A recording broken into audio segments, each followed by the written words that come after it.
आज ही Doubtnut app download करें। Doubtnut पर होगा अब आपके सभी मैथ्स, केमिस्ट्री, फिजिक्स और बायोलॉजी डाउट्स का सफाया। बस अपने क्वेश्चन की फोटो खींचो, उसे क्रॉप करो और तुरंत वीडियो सोल्यूशन पाओ। Download now.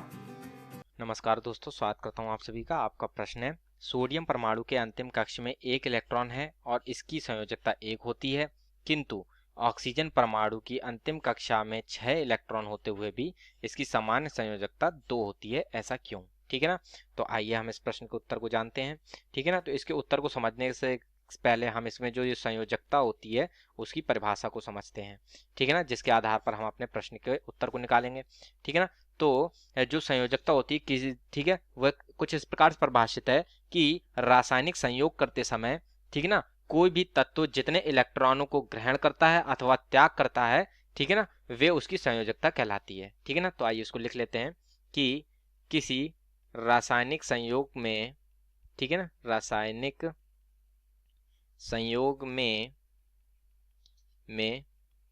किसी तत्व द्वारा, ठीक है ना, किसी तत्व द्वारा ग्रहण अथवा, ठीक है ना, ग्रहण अथवा त्यागे गए, ठीक है ना, त्यागे गए इलेक्ट्रॉनों की संख्या, ठीक है ना, इलेक्ट्रॉनों की संख्या, ठीक है ना, संख्या तत्व की संयोजकता कहलाती है। ठीक है ना, तत्व की संयोजकता, ठीक है ना, संयोजकता कहलाती है।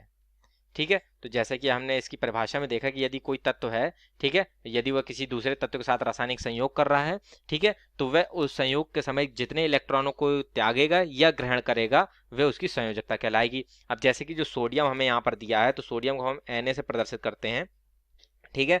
तो इसका जो परमाणु क्रमांक होता है वो हमारा 11 होता है। ठीक है। तो जो बोर-बरी के सिद्धांत के अनुसार जब हम इसका इलेक्ट्रॉनिक विन्यास बनाते हैं तो ये KLm, ठीक है, और ये N4 हमारे जो मुख्य कोश होते हैं। ठीक है। तो पहले कोश में अधिकतम 2 इलेक्ट्रॉन रह सकते हैं, तो हम इसमें बोर-बरी के अनुसार ही इलेक्ट्रॉन भर लेते हैं। तो पहले में 2 भरेंगे, दूसरे में अधिकतम 8 इलेक्ट्रॉन रह सकते हैं, तो 8 भर देते हैं। ठीक है। तथा अब यहाँ पर हमारे कितने 10 इलेक्ट्रॉन भर चुके हैं, लेकिन इसमें जो इलेक्ट्रॉनों की संख्या है कितनी 11, क्योंकि जो परमाणु क्रमांक होता है बराबर होता है हमारे प्रोटॉनों की संख्या, और प्रोटॉन बराबर होते हैं हमारे इलेक्ट्रॉनों की संख्या के। ठीक है। तो इस प्रकार से जो तीसरे कोश में आएगा केवल 1 इलेक्ट्रॉन ही आएगा, चौथा कोश हमारा खाली रहेगा। ठीक है। तो अब तथा जो जैसा कि हमें कह रहा था ऑक्सीजन, ठीक है, तो ऑक्सीजन जो होता है उसका हमारा परमाणु क्रमांक होता है 8। ठीक है। तो परमाणु क्रमांक 8 होता है, तो पहले कोश में अधिकतम इसमें 2 इलेक्ट्रॉन रहते हैं तथा दूसरे कोश में अधिकतम 8 होते हैं, लेकिन यहाँ 2 पहले भर चुके हैं, तो 8 में से 2 हट गए, तो कितने हो गए हमारे यहाँ पर अब 6 इलेक्ट्रॉन बचे। ठीक है। तो अधिकतम 8 रह सकते हैं, यहाँ पर हैं कितने हमारे 6, तो हम 6 इलेक्ट्रॉनों को दूसरे कोश में केवल भर देंगे। ठीक है। तो अब जैसे कि हमने इसकी परिभाषा में देखा था कि ठीक है ना, तो कि जो रासायनिक संयोग के समय जो कोई भी तत्व जितने इलेक्ट्रॉन ग्रहण करता है अथवा त्याग करता है वह उसकी संयोजकता कहलाती है। ठीक है ना। तो अब जैसे कि ये सोडियम है, तो सोडियम का जो हमारा पहला तथा दूसरा कोश है वह पूर्णतः भरे हैं। तीसरे कोश में जो है वह 1 इलेक्ट्रॉन उपस्थित है केवल। ठीक है। यदि अगर सोडियम को अपने तीसरे कोश में को पूर्ण करना है, ठीक है, तो अतः इसको हमें यहाँ पर 17 इलेक्ट्रॉन ग्रहण करने होंगे, जो कि असंभव है। ठीक है। तो ये सोडियम क्या करता है, ये अपने जो बाहरी कोश है उससे 1 इलेक्ट्रॉन को त्याग देता है। ठीक है ना। और ये त्याग देता है, तो चूंकि जैसे कि हम देखते हैं इसके भीतर के जो कक्ष मुख्य कोश है उनमें अष्टक जो इनके हैं वो भरे हुए हैं। ठीक है। अतः ये अपने अष्टकों को पूर्ण करने के लिए 1 इलेक्ट्रॉन का त्याग कर देता है, और यही जो 1 इलेक्ट्रॉन को जो त्यागता है यही इसकी संयोजकता कहलाती है। ठीक है ना। तो ये हमारी क्या होगी, संयोजकता 1 हो जाती है हमारी सोडियम की। ठीक है। अब जैसे कि हम इसमें ऑक्सीजन में देखते हैं, तो ऑक्सीजन में क्या होता है, पहला कोश तो भरा है वो 2 है, ठीक है, तथा दूसरे कोश में कितने हैं हमारे 6 इलेक्ट्रॉन है, और होते कितने अधिकतम 8। तो अब ये ऑक्सीजन क्या करता है, अपने 6 इलेक्ट्रॉनों को न की त्यागता है, जबकि विद्युत अधिक विद्युत ऋणात्मक होने के कारण जो है ये 2 इलेक्ट्रॉनों को ग्रहण कर लेता है।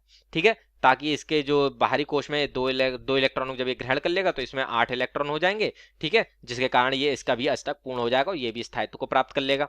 ठीक है। तो अतः ये यहाँ पर क्या करता है, 2 इलेक्ट्रॉन ग्रहण कर लेता है।